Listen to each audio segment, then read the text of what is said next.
Shalom. First and foremost, I want to give all honor, glory, and praises to Yahweh, Bahashem Yahweh Shai, Bahashem Raha Kodash. Double honors to the apostles and elders at Great Millstone. Peace, blessings, and salutations to the hopefully elect. It's the brother Isaiah with the Pittsburgh GMS cap, coming at you with another lesson through the spirit and power of Yahweh Bahashem Yahweh Shai, Bahashem Raha Kodash. Lord willing, this lesson is edifying. And you see this scene right here. It's got Jake holding a gun to this guy's head, okay, robbing him of his money. Okay, and this is a type of scene that you can expect to see a lot more of. Okay, there's people, okay, robbing people at gunpoint and through different various means. Looks like this guy was knocked on the ground. You know, this guy's at the barbershop with a gun to his head, getting robbed. Okay, and so like I said, expect to see a lot more things like this. Okay, because I've been watching a lot of things, and a lot of stories have been coming out about people using different methods to rob other people or to try to steal from them. Now, one thing I saw is they have this thing called a Apple AirTag, and this Apple AirTag allows you to track anything. You hook it up to anything and stick it on it, and it'll track it via Bluetooth, and you can follow it wherever it goes. And these things have been popping up on people's cars. People have been being tracked, and Apple their phone has been letting them know that there's like an unknown device that has been tracking them for however long, and then, they have a setting on Apple where you can make the thing make a sound and find it. And the things have been in their gas tanks. Somebody stuck it inside of the bodywork, like they opened up the bodywork and slid one in this Edomite's car, this Edomite girl's car. Okay, so these are some of the things, and then even Scotty Kilmer just did not a lesson, but he just did which it was kind of like a lesson, of what to avoid, but he literally I think he dropped it today, which is through the spirit that I seen that at the same time. He was giving advice of things to avoid. They have these skimmer machines where they'll take these little plastic skimmers and they'll put them over the card reader at the gas pump, and they'll take your card information. And I even noticed there's this gas station I go to, and they got a safety sticker over the card interface, and there's a safety seal, and the safety seal is ripped. And every time I see that, I say I'm not shopping at this pump, and I'll look for the other one, and I'll look for the seal, and then when the seal's not ripped, then I'll say, okay, I'll use this pump. Okay, so nevertheless, this is the type of thing that that's happening, and it brought to mind this scripture, Matthew 24:12. It says, "And because iniquity shall abound, the love of many shall wax cold." Now, it made me think about a different aspect of this. Because iniquity is going to abound, many so-called nice people are going to be forced into becoming heartless. The one thing that made me think about this was like how there was this one scam he talked about where somebody will let the air out of your tire, and then they'll come and they'll come play the Good Samaritan and say, "Oh, looks like you're having some trouble. Why don't you let us take you to this garage, or I can change your tire for free, or I can change your tire in no time," and just da-da-da, and they'd come out of nowhere and play like they're Good Samaritan. Then he had another one where he was like, they'll put money in your windshield. Okay, and Salaki, I'm still dealing with some things, obviously. Keep coughing, sniffling. But they'll put money on the passenger side of your windshield. And then when people get in the car, start their car, they'll see the money. And what they'll do is, a lot of times, to hurry up and get that money, they'll get out, leave their car running, and go on the other side and get that money. And then somebody will hop in their car and drive off with it. So you have people wicked minds grinding and seeking out these different ways of how they can come up on each other. All right, because things are getting more and more straight. More people are feeling the economic squeeze, so they're looking for different ways, okay, to get money from each other. All right. 2 Ezra 15 and 19 says, "A man shall have no pity upon his neighbor, but shall destroy their houses with the sword and spoil their goods because of the lack of bread and for great tribulation." All right. So because there's a lack of resources, a lack of food, the great tribulation, all these different things, people are not going to have mercy upon one another. Okay, they're going to come up with all different type of ways to get over on the next person, and they're not going to care how they do it. All right, whether it be put a tracker on your car, follow your car, steal it, or hit you over the head and take it, or whatever the case might be. Now, we of the hopefully elect, if Yahweh Shem Yahweh shall be for us, who can be against us? All right, so we don't have to worry about these things.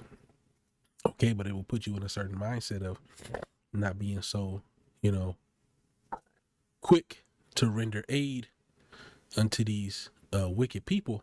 All right, in the times to come, we're getting there more and more as the days go on. All right, I find myself, being more and more like that ain't my problem, and then you hate to be that way because you kind of, it's kind of be in your spirit to want to help, but it's getting to that point where you can't really help as much, Shit's about to get real out here, man.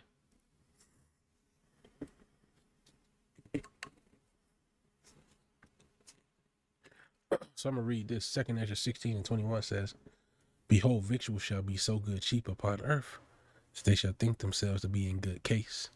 And even then shall evils grow upon the earth, sword, famine, and great confusion." All right. So right now, you have, matter of fact, there's more on this.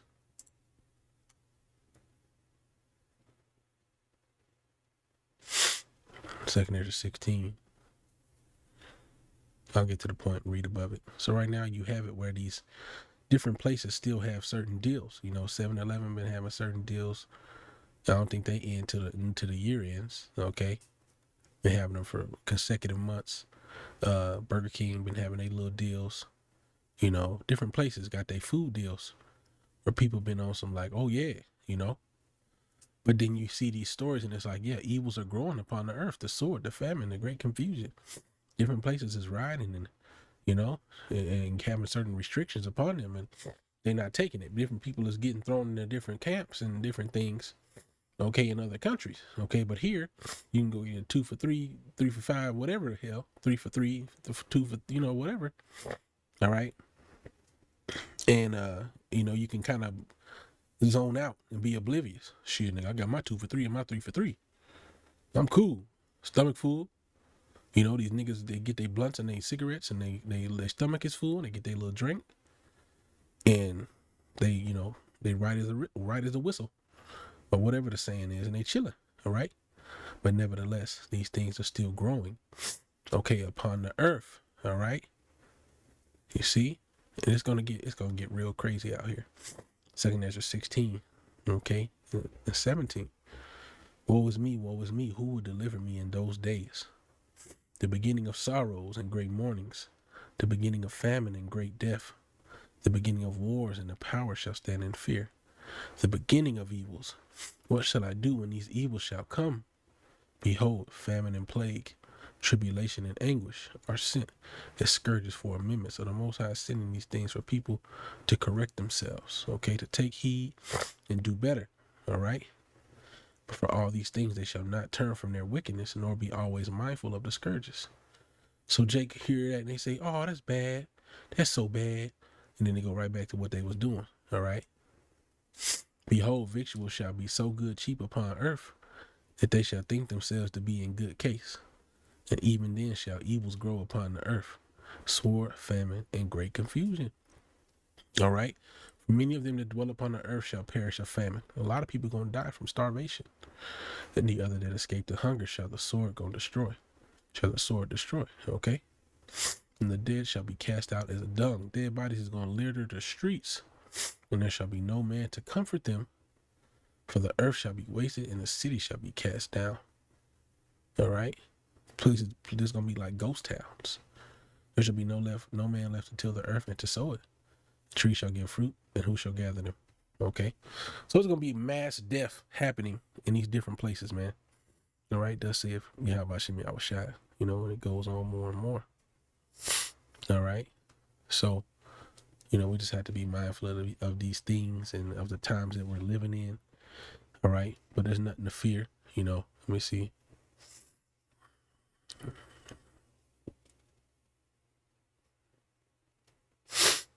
Second Ezra 16-74. Hear, O ye my beloved, saith the Lord. Behold, the days of trouble are at hand, but I will deliver you from the same. Be ye not afraid, neither doubt, for the Most High is your guide, and the guide of them who keep my commandments and precepts, saith the Lord power. Let not your sins weigh you down, and let not your iniquities lift up themselves. All right? So the scriptures say, he that endureth unto the end, the same shall be saved. Okay, this is a path that's been set before us, this narrow path. The deep fire on the one side, the deep water on the other side. It's going to get very treacherous. The fire is going to send you. The fire might burn you a little bit. The water, you might slip a leg in the water or something. You might get bit by something. Who knows? I'm just speaking hypothetically. You know, okay? A just man falls 7 times, but he get back up again. You might fall and get some water in your nose. It might burn your brain from the salt water. You know, speaking hypothetically once again, okay? But it's all about getting back on that path and enduring it until it's all over, because it's going to get real rough, man. It's going to get real rough. Them waves is going to get rough, and they're going to try to wash you off. The fire going to get real hot, and it's going to try to burn you off of that path. But you can't let it, all right? It's going to get gangsta out here, though. You know, that's just real talk. But, yeah. You know? Let's see. I think I got one more.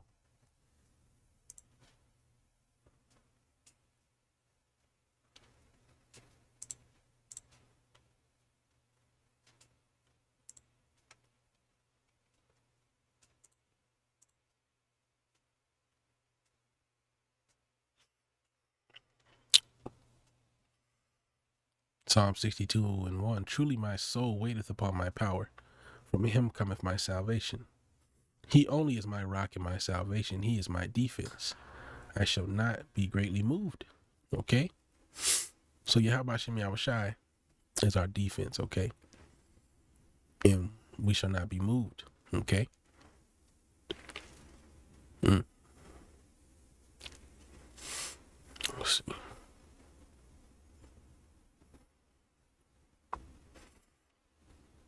Okay, verse 5. My soul, wait thou only upon the Most High, for my expectation is from him. He only is my rock and my salvation. He is my defense. I shall not be moved. And the Most High is my salvation and my glory, the rock of my strength, and my refuge is in the Most High. Trust in him at all times, ye people, and pour out your heart before him, or your mind, you know. The Most High is a refuge for us.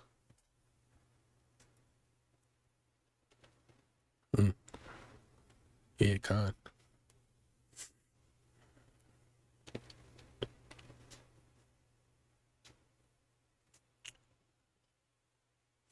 So that's pretty much all I got. You know, I'm going to go ahead and end it there. I want to give all honor, glory, and praise to Yahweh Shem Yahweh Shai, Hashem Rachaha Kodash.